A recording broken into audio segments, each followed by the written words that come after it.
Selamat pagi Bapak Ibu dan Saudara yang dikasihi Tuhan. Selamat pagi anak-anak.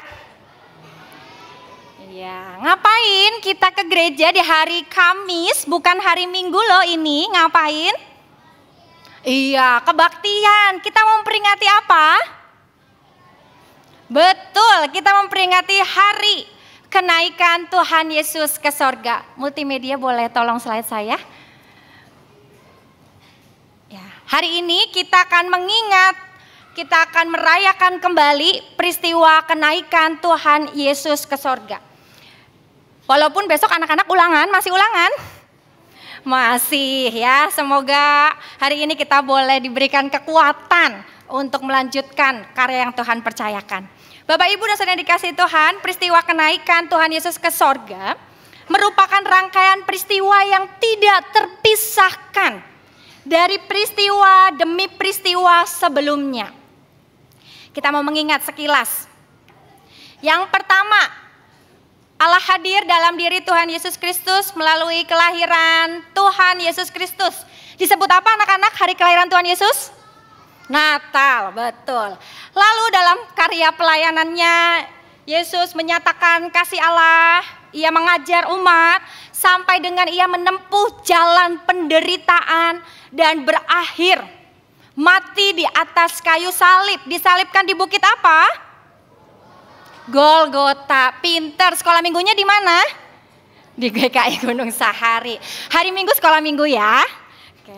Bapak Ibu dan Saudara yang dikasihi Tuhan, kelahiran, karya pelayanan Tuhan Yesus sampai jalan penderitaan ditempuh hingga mati di atas kayu salib, bangkit pada hari keberapa? Hari ketiga.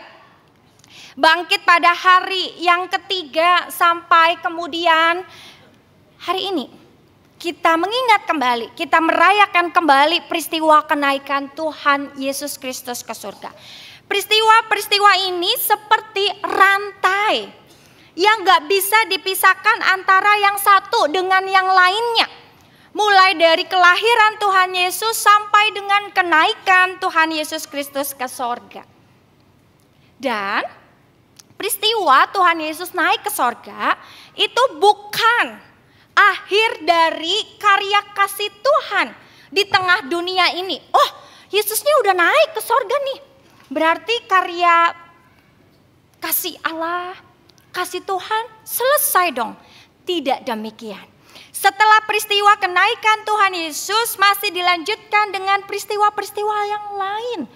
Untuk terus menyatakan kasih sampai dengan Tuhan Yesus datang kembali ke dunia ini.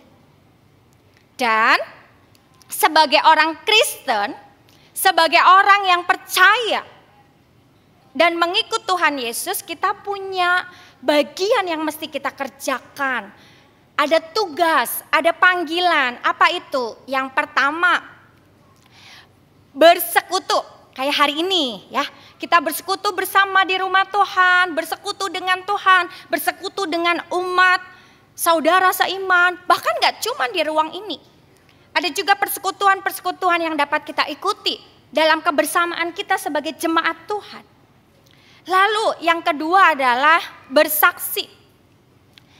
Tuhan juga menghendaki supaya kita senantiasa menjadi saksinya di tengah dunia ini. Dan yang ketiga adalah melayani. Bersekutu, bersaksi, melayani. Kalau huruf-huruf pertamanya dijadiin satu jadi apa? Betul, BBM. Bapak Ibu dan Saudara yang dikasihi Tuhan, kalau kendaraan ya, yang pakai bahan bakar minyak tentunya ya, bukan kendaraan listrik. Kalau kendaraan itu nggak ada BBM-nya, bisa jalan? Nggak bisa. Bisa mesinnya hidup? Nggak bisa ya. Mesinnya nggak bisa hidup, juga nggak bisa jalan. Ya tentu dikendarai juga dengan orang gitu ya. Nah itu kayak kita nih, kayak kita pengikut Kristus, kayak kita orang yang percaya kepada Tuhan Yesus. Kalau kita nggak mengerjakan tadi, bersekutu, bersaksi, melayani, kita itu nggak sungguh-sungguh menjadi seorang Kristen. Kita nggak sungguh-sungguh hidup sebagai orang Kristen. yang bisa terus melanjutkan karya yang Tuhan percayakan. Dan hari ini secara khusus kita akan merenungkan pada bagian bersaksi. Dalam kita memperingati hari kenaikan Tuhan Yesus Kristus ke sorga. Bersaksi, apa itu saksi? Saksi adalah orang yang mengalami, orang yang melihat, orang yang mendengar sebuah peristiwa, sehingga kemudian karena dia mengalami, karena dia melihat, karena dia mendengar, maka dia bisa menceritakan apa yang dia alami, apa yang dia lihat, apa yang dia dengar kepada orang-orang di sekitar. Nah, ternyata Bapak Ibu Saudara yang dikasihi Tuhan, para murid itu butuh waktu untuk bisa paham, untuk bisa mengerti, untuk bisa percaya bahwa Tuhan Yesus itu hadir. Tuhan Yesus itu bangkit dari kematian. Dan Tuhan Yesus itu setia menemani, mengajar para muridnya supaya pada akhirnya mereka tahu, oh iya, Yesus tuh nggak mati, Yesus itu bangkit, Yesus tuh hidup. Tuhan Yesus terus berkali-kali menyatakan diri, menampakkan diri kepada para murid. Para murid ditolong untuk kemudian bisa percaya, sehingga kemudian bisa diutus untuk jadi saksi. Kita mau lihat bagaimana Tuhan Yesus setia membimbing para muridnya untuk percaya sebelum ia jadi saksi. Ya, sebelum mereka jadi saksi. Yang pertama kalau kita lihat dalam Lukas. Tadi bacaan kita dari Lukas pasal 24 ayat 4 sampai 44 sampai 53. Kita mau lihat nih teks-teks sebelumnya. Yang Lukas pasal 24 ayat 1 sampai 12. Itu adalah berita Paskah yang pertama yang disampaikan kepada para perempuan-perempuan yang pagi-pagi benar datang ke kubur Yesus. Masih ingat siapa namanya anak-anak? Anak-anak yang ditanya. Bapak Ibu juga boleh. Siapa aja perempuan-perempuannya? Benar, Maria dari Magdala. Siapa lagi? Yohana. Siapa lagi? Maria ibu Yakobus dan perempuan yang lain yang bersama dengan mereka. Ketika mereka datang ke kubur Tuhan Yesus, ternyata batunya udah terguling. Batu penutup kubur Tuhan Yesus sudah bergeser. Dan ketika melihat ke dalam, tubuh Tuhan Yesus sudah gak ada.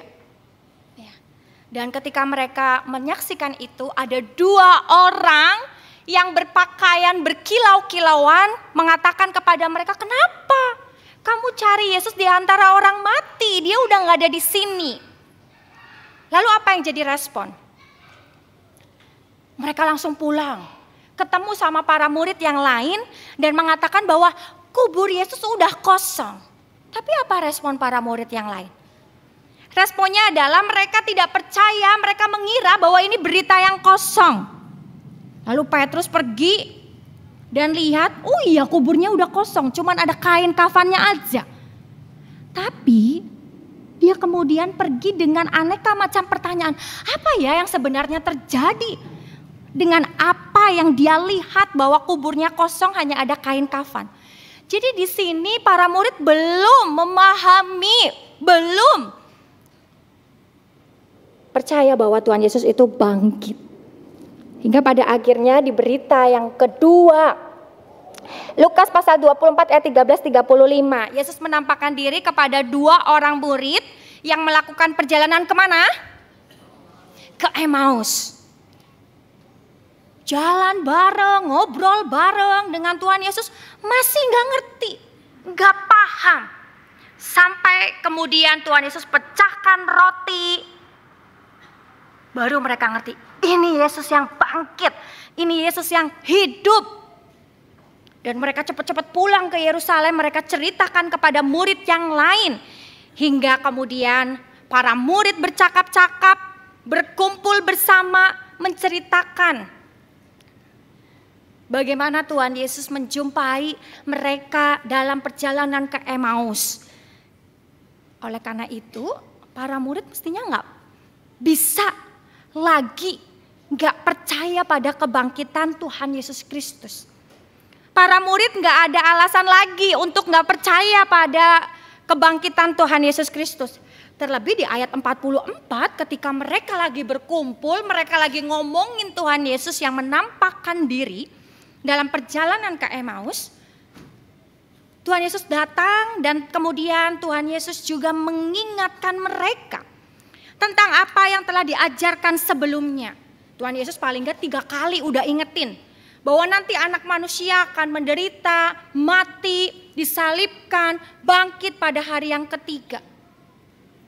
Diingetin lagi semua yang sudah diajarkan oleh Tuhan Yesus. Dan dia juga membuat mereka paham tentang nubuat kitab suci tentang Yesus. Dan Tuhan Yesus membuka pikiran mereka sehingga mereka ngerti. Oh iya, Mesias, Juru Selamat, menderita, mati, bangkit pada hari yang ketiga. Lalu dikatakan oleh Tuhan Yesus, berita pertobatan, berita pengampunan dosa itu harus disampaikan kepada segala bangsa mulai dari Yerusalem. Bapak Ibu dan Saudara yang dikasihi Tuhan, semua ini Tuhan lakukan untuk mempersiapkan para murid jadi saksi. Gimana mau jadi saksi kalau para murid itu belum mengerti? Sehingga Tuhan Yesus membuat mereka mengerti. Mereka mengerti, mereka percaya. Dan kemudian mereka diutus untuk jadi saksi. Bahkan kemudian diberi janji, yaitu Roh Kudus yang akan memberikan mereka perlengkapan-perlengkapan dengan kuasa untuk jadi saksi. Betapa Tuhan Yesus setia membimbing para muridnya sampai akhirnya bisa jadi saksi. Ngerti dulu, udah paham, udah percaya, diutus, dikasih janji yakni Roh Kudus. Baru setelah peristiwa itu, Yesus bawa mereka keluar kota sampai dekat di Betania. Dan di situ Tuhan Yesus mengangkat tangannya memberkati mereka. Luar biasa ya. Udah dibikin ngerti, dibikin percaya, diutus, dikasih janji Roh Kudus, masih diberkati. Wow, utuh, lengkap. Bagaimana para murid dipersiapkan untuk jadi saksi. Memberkati mereka, lalu kemudian Tuhan Yesus naik ke atas sorga. Dan ketika Tuhan Yesus naik ke atas sorga, mereka sujud menyembah. Apa yang kemudian terjadi? Ini yang kita lihat sebagai sebuah keindahan. Mereka pulang dengan sangat bersuka cita dan senantiasa di bait Allah memuliakan Allah. Mereka jadi saksi Tuhan Yesus. Bapak, Ibu dan Saudara yang dikasihi Tuhan, Tuhan Yesus ini naik ke sorga. Tuhan Yesus meninggalkan mereka. Tapi para murid bersuka cita. Padahal kalau kita ingat ketika Tuhan Yesus mati, para murid itu memilih untuk mengunci diri di kamar, di rumah, dengan tertutup rapat, bersembunyi. Aku gak mau keluar, nanti keluar takut-takut ada tentara Romawi yang kemudian nangkap aku, bahwa aku ini adalah murid Tuhan Yesus. Orang-orang Yahudi yang mengenal bahwa ini para pengikut Yesus. Mereka bersembunyi, mereka memilih untuk tidak keluar. Tetapi ketika Tuhan Yesus naik ke sorga meninggalkan mereka, mereka pulang dengan sukacita. Mereka tidak lagi bersembunyi, tetapi mereka ada di bait Allah senantiasa. Memuliakan Allah. Ditinggal, gak lagi bersama Yesus gurunya, tetapi karena sudah dipersiapkan sedemikian rupa. Dari mengerti, percaya, diutus, diperlengkapi dengan Roh Kudus pada waktunya, bahkan diberkati. Mereka punya keberanian. Mereka dilingkupi sukacita untuk bersaksi. Jadi di sini kita belajar bahwa bersaksi adalah respons dari hati yang dipenuhi kabar sukacita. Mereka sudah dipenuhi dengan kabar sukacita, mereka bersukacita sehingga mereka mampu untuk bersaksi. Nah sekarang nih, hari ini apakah kita dipenuhi dengan sukacita? Dengerin khotbahnya, cembetut atau sukacita? Kak Kristina gak selesai-selesai sih gitu ya. Hari ini bagaimana kondisi kita? Ada begitu banyak kabar sukacita yang sudah Tuhan berikan kepada kita. Ada begitu banyak kasih berkat yang Tuhan berikan kepada kita. Kalau kita dipenuhi sukacita, terpancar jelas dari wajah kita, dari kata dan sikap kita. Dan Bapak Ibu Saudara yang dikasih Tuhan, anak-anak, kalau kita sudah bersukacita yang terpancar dalam ketulusan hati kita, itu kita udah jadi saksi. Sederhana, mudah, tapi penuh makna. Ketemu dengan seseorang lalu dengan sukacita, kita akan nyalur nih sukacitanya. Ketemu dengan orang tapi cembetut. Ya, kenapa sih ini kok cembetut? Bersaksi adalah respon dari hati yang dipenuhi kabar sukacita. Tuhan Yesus sangat mengasihi kita. Tuhan Yesus sayang sama kita. Tuhan Yesus selalu tolong kita. Selalu ada alasan. Ada bukti kasih Tuhan dalam hidup kita yang membuat kita bisa bersukacita. Ada banyak berkat, Tuhan sudah memberkati kita. Selalu bisa kita bersukacita. Sukacita gak digantung dengan situasi kita. Karena ada lagu yang mengatakan demikian. Bila topan keras melanda hidupmu, bila putus asa letih lesu, yuk hitung. Berkat Tuhan satu-satu hitunglah. Kau niscaya kagum oleh kasih-Nya. Di tengah situasi pelik yang kita hadapi, di jalan terjal yang sedang kita daki, di tengah situasi yang menghimpit kita, ingat, Tuhan sudah memberkati kita. Ya, Tuhan pernah sembuhkan kita. Tuhan jaga kita selalu. Tuhan gak pernah tinggalin kita. Tuhan bisa membuat kita hidup hari ini. Tuhan kasih berkat makanan, minuman, ada banyak hal. Bahkan kalau kita hitung, kita kagum. Bapak, Ibu dan Saudara yang dikasih Tuhan, percayalah bahwa jalan hidup kita ada dalam rancangan Tuhan. Lihat bagaimana Tuhan berkarya di atas kayu salib, menyatakan karya kasih terbesarnya buat kita. Jalan hidup kita ada dalam rancangan Tuhan yang pasti baik buat kita. Jadi sesulit apapun situasi kita saat ini, mari kita percaya, Ia selalu mendatangkan kebaikan buat kita. Kita adalah pribadi-pribadi yang diberkati untuk menjadi saksi. Karena kita sudah mengalami kebaikan Tuhan. Ada begitu banyak kebaikan Tuhan di dalam kehidupan kita. Ayo kita mau bagikan. Dan kita juga diperlengkapi oleh Tuhan dengan Roh Kudus untuk kita bisa terus bersaksi di tengah situasi apapun yang sedang kita hadapi saat ini. Dimulai dari lingkungan terdekat hingga sejauh yang dapat dijangkau. Para murid tadi gak boleh dulu pergi kemana-mana. Di Yerusalem dulu sampai kemudian digenapi janji Roh Kudus dinyatakan. Dan beritakan berita pertobatan pengampunan di situ, baru kepada segala bangsa. Nyatakan kesaksian kita dalam kehidupan kita. Dimulai lingkungan terdekat hingga sejauh mungkin yang dapat kita jangkau. Bapak, Ibu dan Saudara yang dikasih Tuhan, dalam peringatan hari kenaikan kita diingatkan bahwa kita mengalami banyak berkat Tuhan, kabar sukacita ada senantiasa buat kita. Dan biarlah hati yang dipenuhi dengan kabar sukacita ini menjadi respons untuk kita bersaksi. Karena sejatinya ada begitu banyak berkat yang kita terima, yang kita juga mesti bagikan. Dan tuntunan Roh Kudus senantiasa ada buat kita. Kerjakan ini dari lingkungan terdekat kita hingga sejauh yang dapat kita jangkau. Tuhan Yesus yang menolong kita. Amin. Saat hening untuk kita.